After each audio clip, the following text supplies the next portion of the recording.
Hello friends, इस YouTube channel में आप सभी का स्वागत है। आज हम देखेंगे प्रिंसिपल ऑफ मैनेजमेंट। फर्स्ट देखते हैं फ्रेडरिक टेलर। इन्होंने थ्योरी ऑफ साइंटिफिक मैनेजमेंट दिया। एंड सेकेंड हेनरी फ्योल्स, इन्होंने administrative management of theory. And third Max Weber ने bureaucratic theory of management. And four Elton Mayo, इन्होंने बिहेवियरल थ्योरी ऑफ मैनेजमेंट दिया। इसको हाउथोरन effect भी बोला जाता है, जो इक्टॉन मायो थ्योरी है उसको। हम मोस्टली देखेंगे हेनरी फ्योल्स के 14 प्रिंसिपल ऑफ मैनेजमेंट, इसको एडमिनिस्ट्रेटिव मैनेजमेंट थ्योरी भी बोला जाता है। फर्स्ट देखते हैं हम division of work. First division of work, किसी भी वर्क को अगर हम ग्रुप में परफॉर्म करते हैं तो उसमें फर्स्ट स्टेप होता है कि वर्क को डिवाइड कर दिया जाए, बांट दिया जाए। तो इसको एग्जांपल से समझते हैं। अगर हम कॉलेज में देखते हैं कि हर एक इंडिविजुअल का अपना वर्क होता है, प्रिंसिपल का अपना वर्क एंड स्टाफ का अलग वर्क होता है, जो ट्यूटर होते हैं उनका। इस तरीके से स्टूडेंट का अपना वर्क होता है। और नेक्स्ट हम देखते हैं responsibility, authority and accountability. Responsibility और अथॉरिटी ये दोनों पैरेलल है। जैसे कि जहाँ रिस्पॉन्सिबिलिटी जाएगा वहाँ अथॉरिटी भी ऑटोमेटिक ट्रांसफ़र होता है। एग्जाम्पल देखते हैं हम। अगर प्रिंसिपल टीचिंग स्टाफ को कोई रिस्पॉन्सिबिलिटी देते हैं, जैसे सिलेबस कंप्लीट कराने का, तो उसके साथ साथ अथॉरिटी भी जाता है। अथॉरिटी के बाद अकाउंटेबिलिटी। जो स्टाफ है वो प्रिंसिपल के लिए अकाउंटेबल होती है, वो जवाबदेही, इट मीन्स आंसरेबल होती है। अगर प्रिंसिपल से पूछते हैं कि आप कितना सिलेबस कंप्लीट कराए, बच्चे कैसे रिस्पॉन्स कर रहे हैं, अभी कब तक हो जाएगा ये कंप्लीट, तो उसके लिए रिस्पॉन्सिबल होती है कि वो आंसर करे। अकाउंटेबल इट मीन्स आंसरेबल होती है। देन उसके बाद थर्ड है डिसिप्लिन। डिसिप्लिन, हर ऑर्गेनाइजेशन का अपना डिसिप्लिन, रूल रेगुलेशन होते हैं। इसमें punishment and code of ethics include होते हैं। फिर उसके बाद unity of command. Unity of command it means एक टाइम पे केवल एक ही जो मैनेजर है वो अपने कोवर्कर को कमांड दे सकते हैं। इसमें अगर एक ही इंडिविजुअल को बहुत लोग अगर कमांड दे रहे हैं तो इससे कॉन्फ्लिक्ट क्रिएट होता है। तो इसलिए एक ही जो हमारे मैनेजर है, हमसे ऊपर है, वो अपने कोवर्कर्स को कमांड देंगे। फिर उसके बाद unity of direction. Unity of direction में जो कमांड दिया है वही हमको डायरेक्ट करेगा। कमांड का मतलब टास्क होता है, कोई टास्क देना। केवल किसी सुपीरियर के द्वारा जो टास्क मिला है वही सुपीरियर हमको क्या करेगा, डायरेक्शन देगा। डायरेक्शन का मतलब होता है कि प्रॉपर सुपरवाइज करना कि वर्क परफॉर्म कैसे हो रहा है।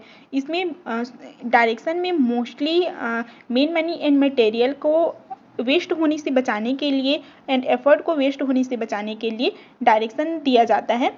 एग्जाम्पल हम समझ सकते हैं, जैसे कि मम्मी हमको खाना बनाना सिखाती है, उस टाइम अगर वो प्रॉपर सुपरवाइज ना करे तो बहुत सारे वेस्ट हो सकते हैं खाना। अगर वो देख नहीं रही है सब्जी में कैसे नमक मिर्ची डल रहा है ना, कितने फ्लेम पे वो खाना पक रहा है, तो अगर वो प्रॉपर डायरेक्शन ना दे तो हमारा एफर्ट भी वेस्ट होगा और जो मटेरियल हम यूज़ कर रहे हैं वो भी वेस्ट होगा और जो गोल है वो भी कंप्लीट नहीं होगा टाइम पे। तो इसलिए डायरेक्शन मस्ट बी इम्पॉर्टेंट। फिर उसके बाद छठवां हम देखते हैं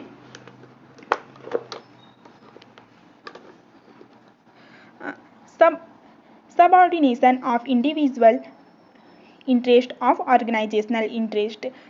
इसमें जो ऑर्गेनाइजेशनल गोल है वो ज़्यादा इम्पॉर्टेंट है, वो सुपीरियर है। उस ऑर्गेनाइजेशनल गोल ही हर एक इंडिविजुअल का गोल होना चाहिए। जैसे कि कॉलेज में हर सभी का एक ही गोल होना चाहिए कि गुड रिजल्ट लाना है स्टूडेंट का, प्रॉपर रन कराना है अपने ऑर्गेनाइजेशन का। अब यहाँ पे एग्जांपल हम देखते हैं। अगर जो ट्विटर है वो अपना पर्सनल गोल कंप्लीट करे, अगर वो प्रॉपर क्लास ना ले और अपना बैठ के पढ़ाई करे, अपने एग्ज़ाम की तैयारी करे, तो इससे ऑर्गेनाइजेशनल गोल कंप्लीट नहीं होगा। तो इसलिए इम्पॉर्टेंट है कि ऑर्गेनाइजेशनल गोल के टूवर्ड्स मतलब सभी इंडिविजुअल का गोल हो। फिर उसके बाद आता है रिम्यूनरेशन। इसका मतलब होता है रिवॉर्ड देना, भत्ता देना। अगर वो जिस तरीके से परफॉर्म कर रहे हैं उस तरीके से प्रॉपर उनको रिवॉर्ड दिया जाए। फिर उसके बाद सेंट्रलाइजेशन। सेंट्रलाइजेशन का मतलब होता है कि मैक्सिमम जो अथॉरिटी है वो सुपीरियर के पास हो, जो मैनेजर है उनके पास हो, जो मैक्सिमम अथॉरिटी है वो। एग्जांपल देखते हैं यहाँ पे प्रिंसिपल सर अगर जो टीचिंग स्टाफ है उनको कोई ऑर्डर करते हैं, फिर जो ट्विटर है वो अपने स्टूडेंट को ऑर्डर करती है, तो इस प्रकार हम देखें तो मैक्सिमम जो अथॉरिटी है वो हमारे प्रिंसिपल के पास ही होंगे। और नेक्स्ट हम देखते हैं स्केलर चेन ऑफ कमांड। जो कमांड है, जो ऑर्डर दिया जा रहा है, जो टास्क दिया जा रहा है, वो स्केलर चेन होना चाहिए, मतलब स्टेप बाय स्टेप। जैसे कि हम देखें कि प्रिंसिपल सर दिए, फिर प्रिंसिपल सर के बाद प्रिंसिपल सर किनको दिए, जो नर्सिंग ट्यूटर हैं उनको, जो हमारे टीचिंग स्टाफ है उनको, और टीचिंग स्टाफ स्टूडेंट को, है ना। इस तरीके से एक चैन है वर्क को करने के लिए, ऑर्डर देने के लिए। फिर हम ऑर्डर देखते हैं। ऑर्डर इट मीन्स एक सीक्वेंस में हो। जैसे कि किसी भी वर्क को करने के लिए हम सबसे पहले रिस्पॉन्सिबिलिटी नहीं दे सकते, कमांड नहीं दे सकते, है ना। सबसे पहले क्या करना पड़ेगा, हमको डिवीज़न ऑफ वर्क करना पड़ेगा। एंड इसी तरीके से हम ऑर्डर को समझ सकते हैं कि जिस चीज़ का पहले नीड है हम उस चीज़ को अप्लाई करें। जैसे कि हम देखते हैं कि 4 सब्जेक्ट है, 4 सब्जेक्ट में अगर 2 सब्जेक्ट के टीचर हैं तो हम और 2 सब्जेक्ट के टीचर नहीं है उसको लेंगे, ना कि जो पहले से टीचर है उसी सब्जेक्ट के टीचर को और लेंगे। वैसे ही रिसोर्सेज में भी हम देख सकते हैं कि जिस रिसोर्स की कमी है और जो अभी नीडेड है उस चीज़ को हम पहले लें। और इक्विटी मीन्स सबको इक्वल ट्रीट करना। इट मीन्स जैसे कि एक ही ग्रुप के मेंबर है तो उनको प्रॉपर इक्वल पेमेंट देना, इक्वल रिस्पेक्ट, है ना। फिर उसके बाद आता है stability and tenure of personal. Stability and tenure of personal it means होता है कि जो हमारे कोवर्कर हैं उनको लंबे टाइम तक हम उसी ऑर्गेनाइजेशन में स्टेबल करके रखना है। तो इसके लिए हमको क्या करना पड़ेगा, तो जो हमारे कोवर्कर है उनको अच्छी सैलरी एंड डिफरेंट बेनिफिट, जैसे हेल्थ बेनिफिट हो गया, है ना, मेडिकल उनको सुविधा देना। तो इस तरीके से डिफरेंट हम उनको स्कीम से हम उनको टेन्योर करके अपने ऑर्गेनाइजेशन में रख सकते हैं।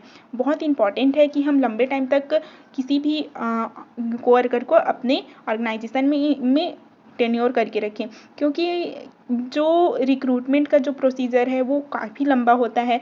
फिर वैसे फेथफुल जो हमारे कोवर्कर है हमको मिलेंगे नहीं मिलेंगे, और फिर से उनको कंप्लीट प्रोसीजर एक्सप्लेन करना होता है।